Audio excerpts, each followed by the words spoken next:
Class ninth maths chapter 2 polynomial के exercise 2.5 का fifth question आपके सामने लिखा हुआ है। ठीक है, ये देखिए क्वेश्चन में हमें करना क्या है, फैक्टराइज करना है। ये दो क्वेश्चन है, दो पार्ट है फिफ्थ में। तो ये सबसे फर्स्ट पार्ट उठाते हैं। फर्स्ट क्या लिखा हुआ है, 4x² plus 9y² plus 16z² plus 12xy minus 24yz minus 16xz। ठीक है, तो देखिए यहाँ पे तीन वेरिएबल आपको दिख रहा है, तो इससे हमें क्या पता चल जा रहा है कि ये इस फॉर्म वाला होगा। ठीक है, ये ट्राइनोमियल वाला जो है आइडेंटिटी यहाँ पे लगेगी। ठीक है, अब इसको हम करते कैसे थे, देखिए जब ये आइडेंटिटी मैं आपको बता रहा था तो मैंने आपको बताया था यहाँ पे करना क्या है। ठीक, तो वही सेम प्रोसेस हम फॉलो करते हैं। देखिए यहाँ पे क्या है, XYZ और ये भी XYZ में, तो मैं ये लेके नहीं चलता हूँ, मैं इसमें थोड़ा XYZ को चेंज कर लेता हूँ। यहाँ मैं लेके चलता हूँ A प्लस बी प्लस सी का होल स्क्वायर। ठीक है, ताकि कोई कंफ्यूजन ना रहे।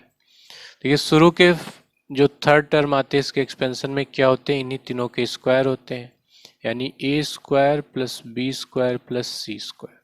फिर आगे के तीन टर्म क्या होते हैं, 2AB plus 2BC plus 2CA। ठीक है, एक साइकिल में रहता है, AB BC फिर CA। ठीक है, AB BC फिर यहाँ पे मैं CA कर लेता हूँ। ठीक है, AB BC और CA, AB BC और CA। अब देखिए इसको इससे कंपेयर कराना है। ठीक है, तो यहाँ पे क्या है A², यहाँ पे क्या है 4x²। तो देखिए यहाँ पे x² तो दिख रहा है लेकिन ये वाला स्क्वायर नहीं दिख रहा है, तो इसको हम क्या कर सकते हैं, 4 क्या होता है 2 का स्क्वायर होता है। ठीक, तो मैं इस 4 को लिखता हूँ 2 का स्क्वायर, ये x²। सेम ऐसे ही यहाँ पे 9 है, तो मैं इसको क्या लिख सकता हूँ 3 का स्क्वायर और ये y²। प्लस 16 को क्या लिख सकता हूँ 4² और ये z का स्क्वायर। इसको भी ऐसे ही रखते हैं, 12xy minus 24yz minus 16xz। अब देखिए ये क्या हो जाएगा, 2x का होल स्क्वायर मैं लिख सकता हूँ, इसको क्या लिख सकता हूँ 3y का होल स्क्वायर और ये प्लस 4z का होल स्क्वायर। बचा क्या 12xy minus 24yz minus 16xz। ठीक है, अब देखिए ये हमें मिल गए, A क्या मिल गया हमें 2x, B क्या मिल गया हमें 3y और C क्या मिल गया हमें 4z। ठीक है, लेकिन अभी इनके साइन हमें नहीं पता है, साइन कैसे पता चलेंगे, यहाँ पे देखिए यहाँ पे प्लस वाला टर्म उठाइए x 12xy।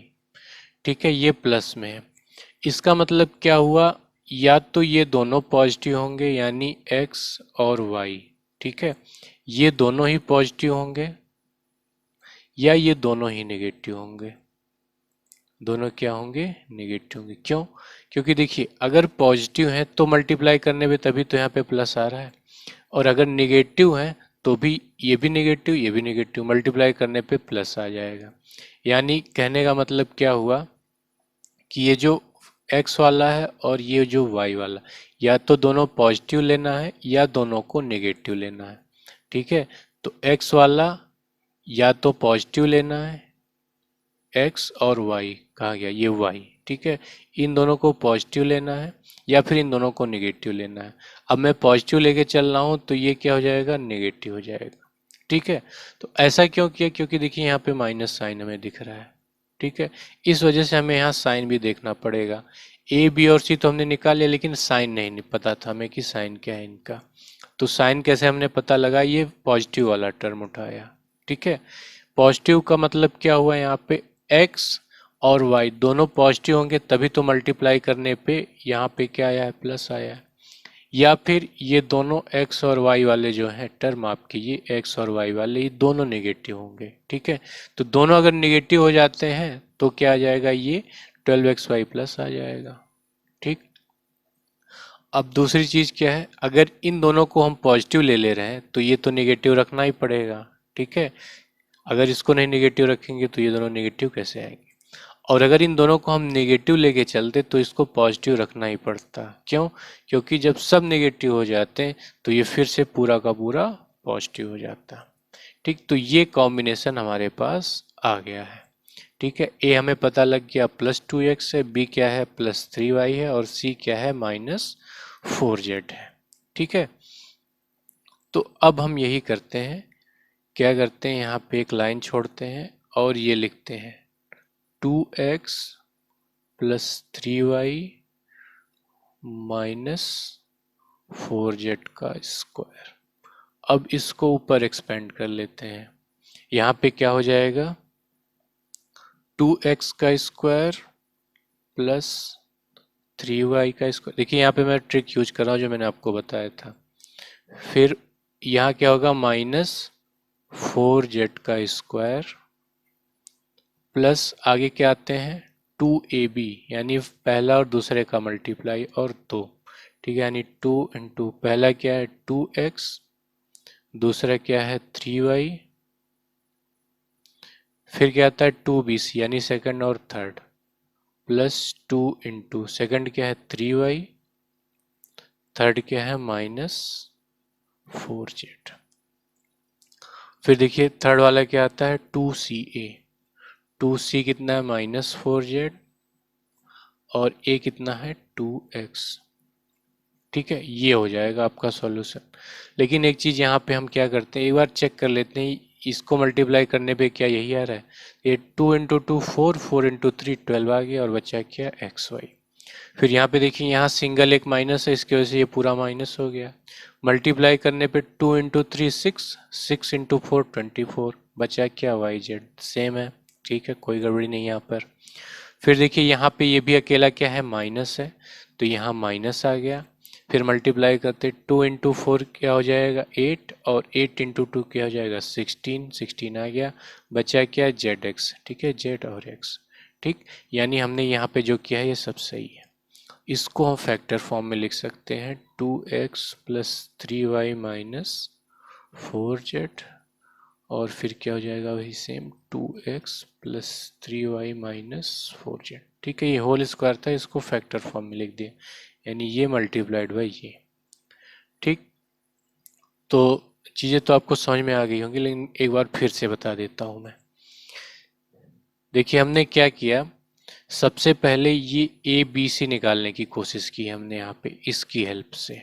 ठीक है, इसकी हेल्प से हमने क्या किया, सबसे पहले इसको होल स्क्वायर में चेंज किया। क्यों, क्योंकि यहाँ पे अकेले x पे स्क्वायर था, जबकि यहाँ पूरे a पे स्क्वायर है। ठीक है, पूरा होल पे स्क्वायर है, केवल x के स्क्वायर से नहीं काम चलेगा, ऐसे होना चाहिए, ये जो पूरा है ना इसके ऊपर स्क्वायर होना चाहिए। तो हम यहाँ तक पहुँचने के लिए क्या किए, 4 को किस में चेंज किए 2 स्क्वायर में, फिर 2 स्क्वायर अंदर ले लिया यहाँ पे x के साथ और बाहर लगा दिया स्क्वायर, तो हमें 2x मिल गया। ठीक है, वही सेम 9y स्क्वायर के साथ हमें 3y का होल स्क्वायर मिल गया। फिर 16z स्क्वायर के हेल्प से हमें 4z स्क्वायर मिल गया। ठीक है, अब हमें ABC तो पता चल गया यहाँ पे ABC क्या है, लेकिन हमें साइन नहीं पता था कि इन तीनों में से कौन सा निगेटिव है। ठीक है, अब देखिए हम साइन के पीछे गए ही क्यों, इसलिए गए क्योंकि यहाँ पे निगेटिव साइन है। ठीक है, निगेटिव की वजह से यानी YZ और XZ में से कोई निगेटिव होगा, उसी वजह से यहाँ पे हमें 2 माइनस मिल रहे हैं। अब एग्जैक्टली कौन से निगेटिव है उसका हमें पता लगाने के लिए हमने क्या किया, ये प्लस वाला उठाया टर्म। ठीक है, प्लस वाला क्या है 12xy। अब इसमें देखिए ये x और y है, यानी a और b ही, a में x है और b में y है। ठीक है, यानी जहाँ पे x होगा और जहाँ पे y होगा, इन दोनों की वजह से ये पॉजिटिव बना हुआ है। ठीक है, यहाँ पे अब देखिए या तो x वाला जो टर्म है वो पॉजिटिव होगा और y वाला भी पॉजिटिव होगा, यानी कहने का मतलब क्या हो, ये दोनों एक साथ पॉजिटिव होंगे तभी यहाँ प्लस आएगा, या फिर ये दोनों एक साथ नेगेटिव हो जाए तब यहाँ पे क्या आ जाएगा प्लस आ जाएगा। ठीक है। तो वही हमने कहा, या तो एक साथ ए और बी दोनों पॉजिटिव होंगे या एक साथ दोनों नेगेटिव होंगे, तभी हमें ये वाला टर्म क्या मिलेगा, पॉजिटिव मिलेगा। और देखिए हमने यहाँ पे प्लस वाला लेके चला, अगर इन दोनों को प्लस लेंगे तो ये हमें जेड माइनस लेना पड़ेगा, ठीक है, क्योंकि इसको अगर आप प्लस कर देंगे तो सब पूरा ही प्लस हो जाएगा। तो अगर हम दो को प्लस लेके चल रहे हैं तो इसको नेगेटिव लेना पड़ेगा, अगर हम नेगेटिव लेके चलते तो इसको प्लस लेना पड़ता, ठीक है, तब भी आंसर हमारा सेम आता। ठीक है, आंसर एकदम सेम नहीं आता जो यहाँ पे लिखा हुआ है, लेकिन वो आंसर सही होता है। ठीक है, ये आंसर सही क्यों होता है ये मैं आपको बता चुका हूँ पहले भी, अब उस वहाँ पे जाके देख सकते हैं। ठीक है, जब मैंने ये आइडेंटिटी पढ़ाई थी, ठीक, तो वहाँ पे जाके आप देख सकते हैं कैसे सही होगा। अब देखिए ये दोनों प्लस और ये माइनस, यहाँ से हमें अब इनका साइन पता चल गया। ठीक है, फिर हमने क्या किया, ये इसको तोड़ कैसे लिखा है, अगर आप डायरेक्ट लिख सकते हैं तो लिख लीजिए, ठीक है, थोड़ा सा दिमाग लगता है इसमें, लिखना हो तो लिख लीजिए, नहीं तो आप ये तरीका अपनाइए कि इनको स्क्वायर कीजिए और यहाँ पे इसको एक्सपेंडेड फॉर्म में लिख लीजिए। ठीक है, क्योंकि यहाँ से यहाँ जाना और यहाँ से आना सेम ही चीज़ है, हमें ये आसानी से आता है तो हमने ये कर लिया। ठीक है, यहाँ पे हमें फैक्टराइज फॉर्म मिल गया है। अब चलते हैं सेकंड वाले पे। सेकंड पे देखिए क्या है, 2x² plus Y square plus 8z का स्क्वायर। आगे क्या है, -2√2xy plus 4√2yz minus 8xz। ठीक है, ये भी देखिए वही है, a प्लस बी प्लस सी का होल स्क्वायर, ये क्या आ जाता था, a² plus b² plus c² plus 2ab 2bc और 2ca। ठीक है, ये आ जाता था हमारा। अब देखिए यहाँ पे रूट भी इंक्लूड है। ठीक है, तो यहाँ पे थोड़ा सा दिमाग लगेगा, ज़्यादा नहीं। देखिए यहाँ पे क्या होगा, अगर आप ध्यान से देखिए तो x पे तो स्क्वायर है लेकिन 2 पे स्क्वायर नहीं है। अब 2 जो है खुद में ही परफेक्ट स्क्वायर है नहीं, ठीक है, तो हम क्या करेंगे, √2 का स्क्वायर लेंगे यहाँ पे और x का स्क्वायर। क्या होता है, √2 का स्क्वायर करेंगे तो क्या होगा, √2 मल्टीप्लाइड बाई √2 यानी 2 ही आएगा। ठीक है, तो मान लीजिए पहले पहले क्वेश्चन में जब 4 था तो उसको तो हमने 2 कर लिया, लेकिन 2 अपने आप में क्या है, परफेक्ट स्क्वायर है नहीं, तो इसको हमने √2 कर लिया। जैसे मान लीजिए यहीं पे 41 लिखा होता तो हम क्या करते हैं, √41 का स्क्वायर लिखते हैं। ठीक है, तो यहाँ 2 के लिए हमने क्या किया, √2 का स्क्वायर कर लिया, प्लस y के साथ तो कुछ है नहीं तो y पूरा स्क्वायर ही है। यहाँ पे देखिए 8 भी परफेक्ट स्क्वायर नहीं है तो √8 लेके चलते हैं। ठीक है, तो √8 का स्क्वायर और यहाँ पे क्या है, z², इनको भी वैसे ही लिखते हैं, -2√2xy plus 4√2yz minus 8xz। अब देखिए इनको क्या करते हैं, एक ब्रैकेट में लाते हैं, ये हो जाएगा √2x का होल स्क्वायर प्लस y का स्क्वायर प्लस √8 और ये z, इन पूरे का होल स्क्वायर, इसको भी वैसे लिखते हैं 4√2yz माइनस 8xz। अब देखिए हमें यहाँ पे ABC मिल गए। ABC हमारा क्या है, A की जगह हमारे पास है √2x, B की जगह क्या है, y है, और C की जगह क्या है, √8z है। ठीक है, अब इनका साइन पता लगाते हैं। साइन के लिए हम एक प्लस वाला उठाते हैं, ये देखिए प्लस में है ना, यानी 4√2yz। यहाँ से हमें क्या पता चल रहा है कि या तो yz दोनों ही पॉजिटिव होंगे, यानी जिस टर्म में y है और जिस टर्म में z दोनों ही पॉजिटिव होने चाहिए, या फिर दोनों ही नेगेटिव होने चाहिए एक साथ। पॉजिटिव होने से क्या होगा, अगर ये पॉजिटिव है तो मल्टीप्लाई करने पे पॉजिटिव आना ही चाहिए, और अगर नेगेटिव है तब भी मल्टीप्लाई करने पे माइनस माइनस प्लस हो जाता है, तब भी नेगेटिव करने पे यहाँ प्लस आ जाएगा। ठीक है, यानी हमें दो कॉम्बिनेशन मिले वाई जेड के लिए, या तो वाई जेड वाले दोनों पॉजिटिव होंगे या तो दोनों नेगेटिव होंगे। अब मैं पॉजिटिव वाला लेके चलता हूँ। ठीक है, y और z को अगर मैं पॉजिटिव मान लूँ, y और z वाले टर्म को अगर इन दोनों को पॉजिटिव मान लो तो इसको यानी x वाले टर्म को हमें क्या करना पड़ेगा, निगेटिव लेके चलना पड़ेगा। क्यों? क्योंकि यहाँ पे माइनस हमें दिख रहा है, ठीक है।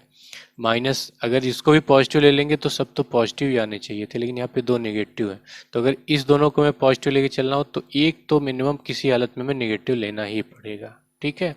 वैसे ही अगर हम निगेटिव यहाँ पे दोनों को लेके चलते तो इसको हमें प्लस रखना पड़ता, ठीक है। तो अब क्या करते हैं, यहाँ पे साइन लगाते हैं। सबसे पहले क्या हो जाएगा, -√2 का x का स्क्वायर कर लेते हैं इसको, ये y स्क्वायर ही है और ये भी पॉजिटिव है, ये √z का स्क्वायर, ठीक है। अब ये पूरा लिख लेते हैं यहाँ पे। अब देखिए अब क्या करते हैं, हम अपना ट्रिक यूज करते हैं। ये जो है यहाँ पे दो लाइन छोड़ के यहाँ लिखते हैं इस पूरे को, यानी -√2x plus Y plus √8z का स्क्वायर। अब इसको हम यहाँ पे एक्सपेंड कर लेते हैं, हमें एक्सपेंड करना बड़े आराम से आता है, ठीक है। तो इसको एक्सपेंड कर लेते हैं। यहाँ से यहाँ जाना मुश्किल है, लेकिन यहाँ से यहाँ जाना बहुत आसान है। तो ये जब हमें साइन भी पता चल गया, ए बी सी भी पता चल गया, तो हम सिंपली इसको एक्सपेंड कर लेते। तो देखिए क्या होगा, -√2 का -√2x का स्क्वायर हो गया प्लस y का स्क्वायर हो गया प्लस √8z का स्क्वायर हो गया, ठीक है। ये फर्स्ट तीन यानी इन्हीं तीनों के स्क्वायर। अब आगे क्या आता है, आगे आता है 2 वाले टर्म, ठीक है। 2ab यानी 2 इंटू ये और ये, तो क्या हो जाएगा, +2 multiplied by -√2x multiplied by y plus क्या आता है फिर 2 into b c, b c मतलब इसका और इसका मल्टीप्लाई, ठीक है। तो b की जगह क्या है, y है, और c की जगह क्या है, √8z, ठीक है। √8z c की जगह है। प्लस क्या आ गया, 2ca, ca का मतलब ये और ये, ठीक है। 2c की जगह क्या रखना है, √az, और कहाँ गया a, ये है -√2x, ठीक है। अब एक बार वेरीफाई कर लेते हैं कि ये सही है कि नहीं। देखिए ये 2 वाला हाँ यहाँ पे है, तो इसका जब आप मल्टीप्लाई करेंगे 2 इंटू √2 क्या हो जाएगा, 2√2, और ये माइनस की वजह से यहाँ माइनस आ गया, बचा क्या, x और y, x और y। इसको चेक करते हैं, 2 इंटू √8 क्या हो जाएगा, 2 इंटू √8 को मैं क्या लिख सकता हूँ, 2 इंटू 2 इंटू 2, ठीक है, ब्रैकेट में। यहाँ से एक जोड़ी हम बाहर निकाल लेंगे तो क्या हो जाएगा, ये 2√2, और 2 इंटू 2 क्या होता है, 4√2, ठीक है। 4√2 है ना यहाँ पे। 4√2 के बाद क्या बचा, y और z है हमारे पास। फिर आगे चलते हैं। अब देखिए यहाँ पे क्या है, देखिए ये अकेला एक सिंगल माइनस है ना, तो इसकी वजह से ये माइनस हो गया, बचा क्या, 2 इंटू √2 कितना हो जाएगा, ये होगा 2√2, ठीक है। √8 को मैंने क्या लिख लिया, 2√2, बचा क्या, ये √2, ठीक है। √2 इंटू √2 फिर 2 हो जाएगा, और ये 2 इंटू 2 4, और 4 इंटू 2 8 आ जाएगा, 8 है ना। और बचा क्या, z और x, ठीक है, z और x आ गया ना सेम। तो देखिए आप इतना दिमाग लगाते, उससे बढ़िया हमने क्या किया, जब हमें तीनों पता ही चल गए थे तो इसको मैंने यहाँ पे एक्सपेंड कर लिया। अब यहाँ 8 से ये लिखना बड़ा टफ काम है, ठीक है। आपको सोचना पड़ेगा हर टर्म के लिए, लेकिन यहाँ आपको कुछ नहीं सोचना, यहाँ आपको सीधे क्या करना है, एक्सपेंड करना है, ठीक। अब देखिए इस √2 को मैं चाहूँ तो ऐसे भी लिख सकता हूँ, +y, यहाँ पे मैंने निकाला था ना √8 को, मैं 2√2 लिख सकता हूँ, तो +2√2z लिख सकते हैं, ठीक है। ये भी सही है, ये भी सही है। इसको आप एक्सपेंड कर लीजिए ताकि फैक्टर की तरह दिखे।